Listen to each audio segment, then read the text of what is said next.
নমস্কার বন্ধুরা, দার্জিলিং মেন শহরকে পেছনে ফেলে আমরা আগে এগিয়ে চলেছি। আর এবারের আমাদের ডেস্টিনেশন পুট্টাবং টি গার্ডেন বা টুকভার টি এস্টেটের দিকে। এর মেন ল্যান্ডমার্ক হলো দার্জিলিংয়ের রোপওয়ে স্টেশনের মেন এন্ট্রান্স গলি। এই যে এসবিআই ব্যাংকটা আপনারা দেখছেন, তার পাশের গলি দিয়েই ওপরে উঠে গেলে দার্জিলিং রোপওয়ে স্টেশন। আমরা লেফট টার্ন নিয়ে অর্থাৎ অপোজিট গলিতে মেন রোড থেকে ভেতরে ঢুকে যাচ্ছি। এই রাস্তা ধরেই টানা 6 কিলোমিটার ভেতরে গেলেই আমাদের আজকের ডেস্টিনেশনে আমরা পৌঁছে যাব। আপনারা চাইলে দার্জিলিং পর্যন্ত এনজেপি থেকে শাটল ভাড়া করে আসতে পারেন, আবার সেখান থেকে আপনারা পুট্টাবং অবধি শাটল পেয়ে যাবেন। অথবা আমরা যেভাবে এসেছিলাম, আমরা যে হোমস্টেতে আছি তাদের সাথে যোগাযোগ করে গাড়ি করে নিয়েছিলাম। এখন অফ সিজন, তার জন্য আমাদের গাড়ি ৩,৫০০ টাকা নিয়েছিল এনজেপি থেকে আমাদের হোমস্টে অবধি পৌঁছানোর জন্য। আমরা 7 সিটের বড় গাড়ি নিয়েছিলাম এবং ছোট গাড়ির ক্ষেত্রে সেটা 200 টাকা কম হবে বলে তারা আমাদের জানিয়েছিল।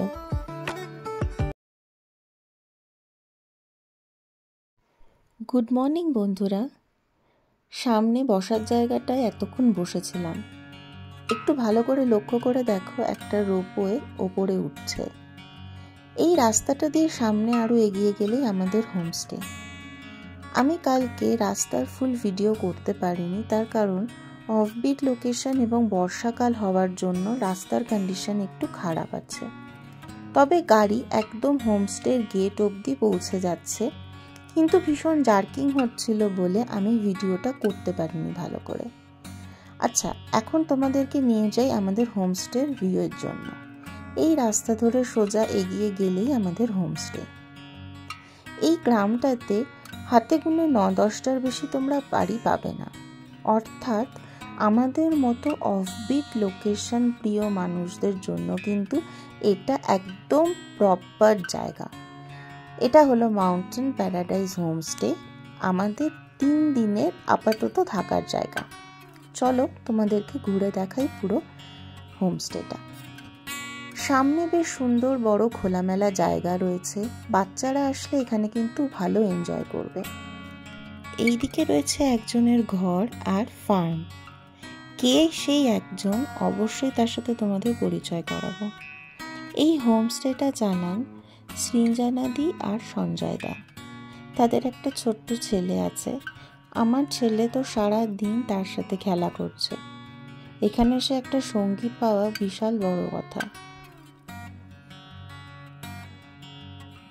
তোমরা চাইলে এখানে বসে তোমাদের ব্রেকফাস্ট আর লাঞ্চ করতে পারো। খোলা আকাশের নিচে মেঘ রোদ্দুরের খেলা দেখতে দেখতে খাবার খেতে কিন্তু ভালোই লাগে। হোমস্টেটা খুব সুন্দর সুন্দর পাহাড়ি ফুল এবং গাছ দিয়ে সাজানো। কালকে রাতে ঝিরিঝিরি বৃষ্টি হওয়ার পরে আজ সকালে আকাশ একটু পরিষ্কার, তাই আমাদের হোমস্টে থেকে পরিষ্কার কাঞ্চনজঙ্ঘা দেখা যাচ্ছে। হোমস্টে দিয়ে ঢুকতেই তোমাদের এক বন্ধুর ঘর দেখিয়েছিলাম। এই হলো সেই বন্ধু মিলি। ও ভীষণই শান্ত আর ফ্রেন্ডলি। এখানটায় একটা বসার জায়গা বানানো রয়েছে। ইনি হলেন সৃজানা দিদি। দিদি ভীষণ হেল্পফুল এবং সারা দিন আমরা কি করব, কি খাবো এবং কিসে ভালো থাকবো তার খেয়াল নিয়ে গেছে। এটা দিদির কিচেন, পরিষ্কার পরিচ্ছন্ন। এখানে খাবারের কোয়ালিটি ভীষণই ভালো ছিল, একদম বাড়ির মতো হালকা পাতলা, এবং দিদির হাতের রান্না কিন্তু ভীষণই টেস্টি। সামনের করিডোরটার একধার দিয়ে রয়েছে রুমগুলো। এখানে সুন্দর বসার ব্যবস্থা করা আছে।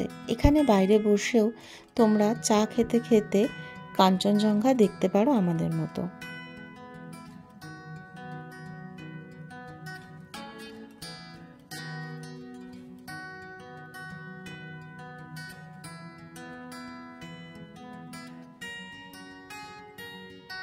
এখানে তোমরা 2 বেড, ট্রিপল বেড আর 6 বেডের রুম পেয়ে যাবে।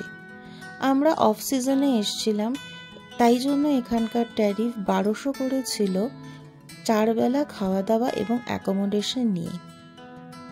সিজন ওয়াইজ কিন্তু এই প্যাকেজ রেট চেঞ্জ হতে পারে। এই সিঁড়ি দিয়ে ওপরে উঠে গেলে আর একটা রুম রয়েছে এবং খোলা ছাদ। দেখো আমার ছেলে অলরেডি খেলা শুরু করে দিয়েছে।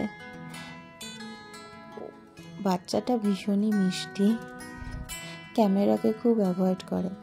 এইটা আমাদের রুম। সকালে ঘুম থেকে উঠে ভিডিও করতে বেরিয়ে গেছি, তো রুম গোছানো হয়নি, কেউ কিন্তু কিছু মনে করো না। রুমগুলো যথেষ্ট স্পেসিয়াস এবং দরকারি জিনিস যেমন ইলেকট্রিক কেটলি, গিজার সব কিছুর সুব্যবস্থা রয়েছে। সামনে মেঘ হয়ে যাওয়ার জন্য এখন আবার কাঞ্চনজঙ্ঘা দেখা যাচ্ছে না। এইদিকে রয়েছে আমার বাবা মার রুম। এটা ডাবল শেয়ারিং রুম।